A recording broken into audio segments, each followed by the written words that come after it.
Welcome back to the third tutorial for Platform Builder. In this video, we will look at some special tools, tips, and tricks to help you work smarter and faster as you build your levels. I'm back in the overworld editor of Platform Builder. In the previous video, we learned that you can select things from your item box and click to place them in your game. You can press I on your keyboard as a hotkey to open the item box. I'm going to click up here to lock the item box so that it stays open after I select something. We already talked about how you can click and drag to rearrange things. You can also create your own hotkeys for items within your item box using the numbers 0 through 9 on your keyboard. Just hover over the item you want, choose a number. I'll press 1, 2, 3.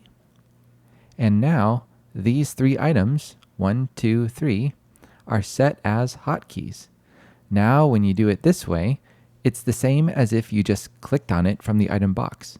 It doesn't select a subcategory for you, but if you want to create a hotkey specific to an item and its subcategory, just hold Shift and choose a number from 0 to 9.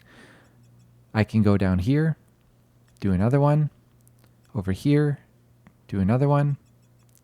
So now, if I press 1, 2, 3, it will move the selection to those items, and if I hold Shift and press 1, 2, 3, it will select those items and go to the specific subcategory as well.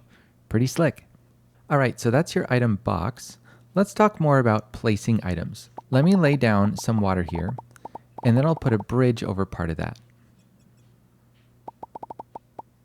If I right-click to delete, the order is to delete whatever is on top first. But if I want to remove the water without touching the bridge, I can select the water from my item box and hold Control. Now when I right-click, it will delete only that which is selected, in this case, my liquid terrain and any subcategory of it. The same goes for the Move key. Top items get moved first, but I can hold Control to move only the type of item selected in my item box. So remember that. That will save you a lot of hassle as you start to stack things in your game.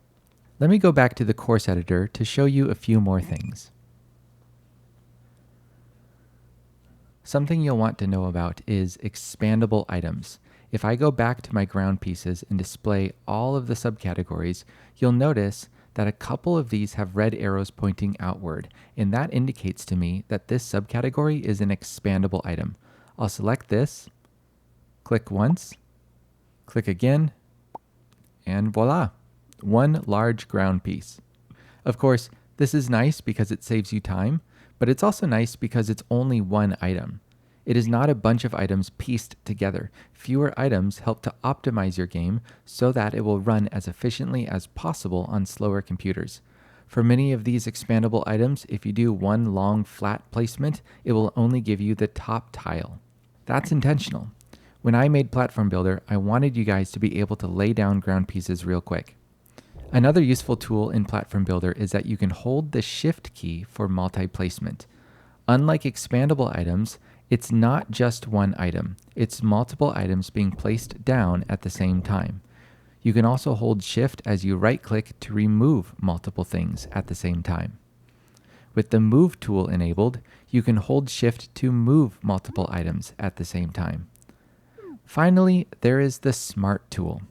With the Smart tool enabled, Platform Builder will try to pick out the proper subcategory for you as you place your items. Of course, this doesn't work for every type of item, but if we open the item box, we can see that the Smart tool is available for things like ground pieces. So check it out. I click and drag with the Smart tool enabled, and the subcategory changes around as I start to form shapes.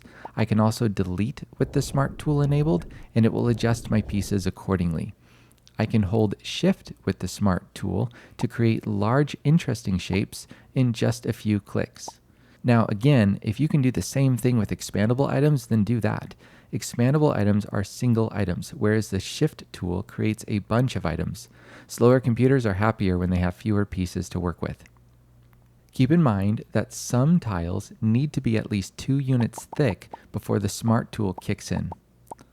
Also, I would recommend avoiding the smaller grid, otherwise you'll wind up placing items down in weird arrangements that your tiles cannot work with.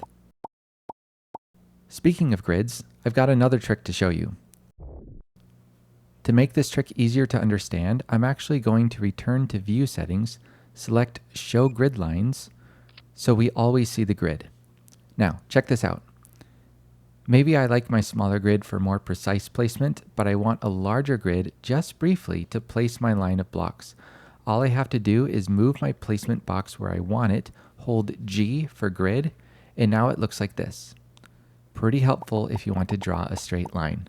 Release G and it returns to my smaller grid.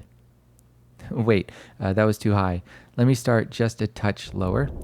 Hold G, and my larger grid starts here instead, letting me draw my new line of blocks. Similarly, maybe I'm working mostly with a larger grid, but I want to temporarily switch to the smaller grid. Again, just hold G, and it moves to a smaller grid. Release G, I'm back to where I was. All these hotkeys might be difficult to remember, but no worries, just remember to use your assistant. Right-click on a button, and if it has a hotkey, it will tell you. Alright, that's it for this tutorial. In the next video, we'll be looking at the controls for playing your game. There's a bit more to talk about than you may think, so I'll see you there.